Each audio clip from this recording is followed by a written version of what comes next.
What do you need to clean the drivetrain on your bicycle? I'm Tony with the Bike Lab here in Oklahoma City, and today we're going to look at the products that go into keeping your bike running really, really well. And that main point of contact for how a bike runs is that whole interaction with chain, gears, and shifters. And because it's exposed, it's external, it can accumulate dirt and dust, it can have wear and tear. There's a lot of thing that goes on there.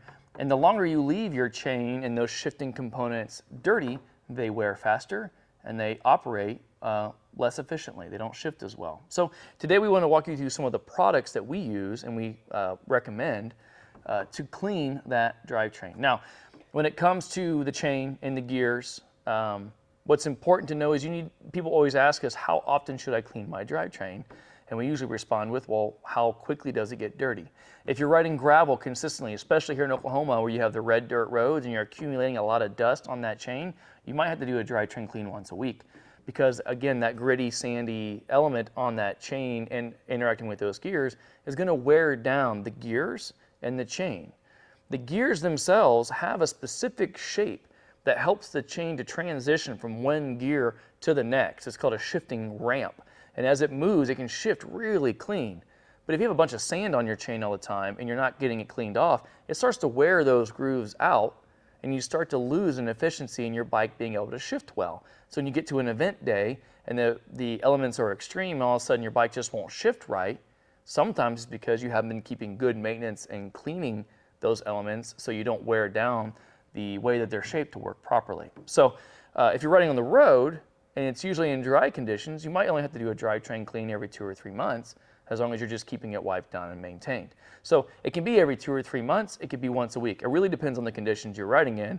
And honestly, if you look at the chain and it looks dirty, it's time to clean it. If it's all black or all red or all dirty, it's time to go. So we have a couple different options here real quickly to walk you through. Some are from Finish Line, which you like a lot, and the other is from Park Tool, which is what we use in our service department here. They have a real convenient tool here that you put some of it has a line, you fill it up to the line, you put it on the chain, you pedal it, and it cleans off the chain really, really thoroughly. So then all that's left is for you to use like a long bristled paintbrush and get it into some of the sealant to clean off your chain rings and your rear cassettes. That's where the fluid comes in. So you can use the Park Tool degreaser into this chain cleaning tool to clean off the chain, but you'll still need to have just a little bit per clean. You don't need a lot of it, just a little bit, and use a brush and kind of wipe up and down on your chain rings and wipe up and down on your rear derailleur and those gears back there, and then wash that off. The Park Tool system we like, it works really, really well. Over here, Finish Line has a couple of products.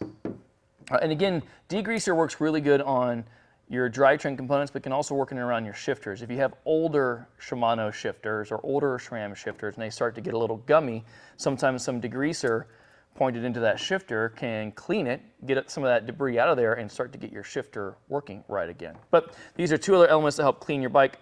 The citrus is pretty powerful. It doesn't take a lot. It's similar to the Park Tool stuff over here, but it's a little more eco-friendly, which is nice.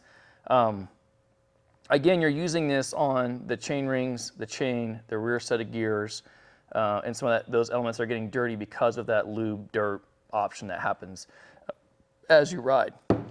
This degreaser here has a little thing you pop in here to spray it on. It sprays on. You do not need to spray a lot to get a big effect. So it should be quick sprays down the chain, quick sprays on the gears, and then use a brush or a scrub brush to kind of get into the dirt and grind the rest of that away. Again, then you wash it off. We find all of these work really, really well. How we have it set up in the stand here at the Bike Lab is we have this back in our bike wash bay, and we have these in our stands. So a lot of times we use this system to clean off the chain and gears in our drivetrain cleans and bike washes. And then we use this here for cleaning components that need some extra love, like getting into derailleurs or getting into shifters and trying to knock out that dirt and grease and those extra things that accumulate. So these are really good functions, really good options. In the link in the description, you're going to find where you can get these products. If you have any other questions about frequency and how and why you should clean your bike and your drivetrain, please leave them in the comments below. Or if you found this on our website, you can use the little blue chat bubble on the bottom right of the screen. Again, I'm Tony with the Bike Lab, and we're here to help you any way we can.